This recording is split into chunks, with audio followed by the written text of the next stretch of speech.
It's okay to cry over spilt milk. Breastfeeding and your mental health. Hi, I'm Birdie Gunyon Meyer, and I am a nurse. I'm also a psychotherapist, and I am certified in perinatal mental health. I worked at a hospital for years, and I set up a perinatal mood and anxiety disorder program for women and their families. I saw thousands of women over the year that I could say, you're not alone, you're not to blame, and with the proper treatment, you will be well. I'm so happy to join Momcozy for this campaign to get the word out more about D-MER for one thing and breastfeeding issues, but also about perinatal mental health, or more likely known as postpartum depression. Breastfeeding and your mental health. Breastfeeding challenges affect mental health because it feels like I should be able to know everything about breastfeeding the second I have a baby, and yet you really don't know. And so that feels very frustrating and overwhelming, as if you're not a good mom, or as if you should know everything. And then you become anxious and depressed and worried about, am I doing this right? Is my baby getting enough milk? Sometimes with breastfeeding issues and challenges, it may look like postpartum depression when it's really not. And as soon as we resolve the breastfeeding issues, we realize it was just a breastfeeding challenge and not postpartum depression. Moms can be so hard on themselves. I want you to do what's best for your mental health, because what we want is a mom with good mental health. When you stop breastfeeding, you can also then lose some of our good hormones. So you might have an increase when you first stop breastfeeding, might have an increase in anxiety or depression, because breastfeeding does kind of cushion with good hormones. That will go away when you stop breastfeeding. But you still are a very good mom, and we need to protect your mental health. And that could be that you need more sleep at night, and that others need to help you more. And it doesn't always have to be black and white, that you have to exclusively breastfeed. Maybe you breastfeed some of the time, and the other part of the time you let others help you giving bottles. But it is not exclusively black and white. But if you do need to stop, I want you to feel okay about that and know that it is good for your mental health if that's what's good for you. Postpartum stress and adjustment is very real, especially when you're a new mom. Here's some things to remember. Please know it's okay to ask for help. You've never done this before. You've never had a new baby. You're learning new things. You're learning new skills. So that is stressful. Please know that it's okay to ask for help. In our lives, there are seasons of giving and seasons of receiving, and you are in the season of receiving. It does not mean you're weak to ask for help. We need help with a new baby. What happens when moms want to breastfeed but can't? When moms want to breastfeed but can't, there is a deep grief over the breastfeeding experience that they dreamed of and didn't get to have. Moms will often internalize this as their body failing them or being a bad mom, and it has nothing to do with that. Sometimes the breastfeeding experience just doesn't go as you thought it would go. There are many reasons why sometimes breastfeeding experience doesn't go well. There could be a tongue tie or a lip tie or low milk supply. And that makes us worry when we're not able to breastfeed our baby, because that's what you wanted to do really well. How do I balance what all my mental health needs are and also all the things that I want to be able to do for my baby?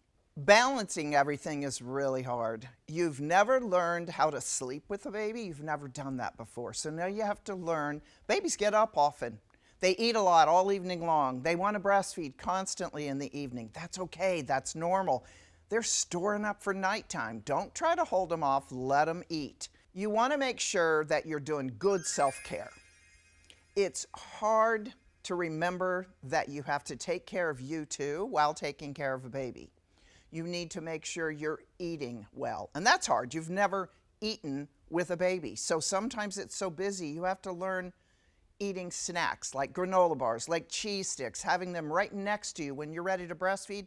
That snack is right next to you. Your glass of water, your something to drink is right there next to you. You also have to learn how to sleep, so that's part of your self-care. Eating, sleeping, and also going for a walk. Put the baby in a stroller, go for a walk. Or if you want someone to watch the baby and go for a walk by yourself, that's okay too. Don't feel guilty about that. In fact, please ask for help. Besides eating, sleeping, and going for a walk, please ask others for help. Is there anything I can do about my D-MER experience? D-MER is a condition where when a woman starts to breastfeed and she has this overwhelming experience of despondency or sometimes anxiety or depression or even irritability for some women. And it tends to happen just before the letdown or right after the letdown of the milk. And it can be confused with postpartum depression. They might tell someone they've had these feelings that every time I breastfeed, this happens. And if you just listen to them explain it, it goes away. It goes away in 2 to 3 minutes, but it's so overwhelming that they come for help, and many people will think, oh, that must be postpartum depression. But it's not postpartum depression, and it's actually something that wasn't even talked about until 2007. So that in itself is unbelievable, that we've had women coming in with that complaint and people saying, oh, you must have postpartum depression. But if we just listened, it's only lasts for 2 to 3 minutes. It's not treated by antidepressants. The main thing that works is finding out that it's a real condition, getting education, oh, that's what it is. Then they feel that relief of knowing they're not the only one, they're not to blame, they didn't do something wrong, and it's okay, it's going to get better. So with some women, it happens 2 to 3 minutes and then goes away. With others, it might last 3 to 4 minutes. But it happens at every breastfeeding, and so they dread the breastfeeding. But if they just learn that it's real, this is what it's called, there's some relief of naming it.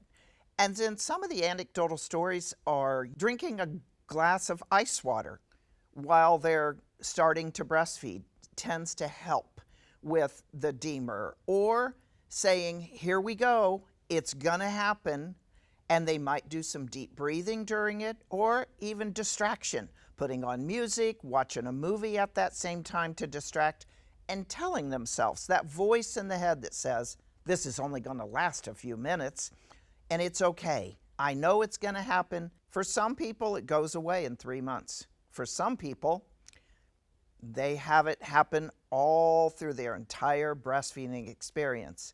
We don't want you to stop breastfeeding just because you have D-MER. What should a mom do if she's struggling, whether it's D-MER or something else? The baby blues only last 2 weeks. If it is beyond 2 weeks and you still do not feel like yourself, then it's something more. And it could be depression, it could be anxiety, it could be panic disorder, it could be obsessive compulsive disorder, it could be intrusive thoughts. What if, what if, what if? It could be post-traumatic stress after a traumatic birth. You could have bipolar disorder, or it could be psychosis, which is less common than the other conditions that I just mentioned. But any of those could happen. If you have any of those conditions and you're beyond the 2 weeks and you're within the first 2 years after having a baby, please seek help. You're having more bad days than good days? Go to postpartum.net. Postpartum Support International's motto is, you are not alone. This affects 1 in 5 to 7 women. You are not to blame. This is not because you did something wrong or that you're weak or you're just not a good enough mom, you're not doing it right. It happens to be because of risk factors. And some people have way more risk factors than others. And with the proper treatment, you will be well. Join with support groups, join the group that's on the D-MER website, which is d-mer.org. You'll see a podcast there. You'll see other people telling their experience. There's some sense of help when you learn that you're not the only one experiencing this. If you're struggling with D-MER or you're struggling with breastfeeding issues, a lactation consultant is the first person you want to call. What do we say to moms who feel guilty for not breastfeeding? For moms who want to breastfeed and can't, it is such a grieving process, and we should assure them that they're still a good mother. They're not a bad mother because they couldn't breastfeed. They will constantly still feel like, why couldn't I breastfeed? I'm so sad about this, but you're a good enough mom. We have to say that over and over. You are a good enough mom, whether you breastfeed or you don't breastfeed. We at Postpartum Support International have 50 support groups in English and 28 in Spanish. We have a peer mentor support program. We have a Blue Dot project. We have a PSI directory to find therapists, to find those who prescribe medication, to find doulas, to find people who are trained in perinatal mental health. They are not allowed to be on the directory unless they've had basic foundational training. A mentally healthy mom is best. Momcozy puts moms first.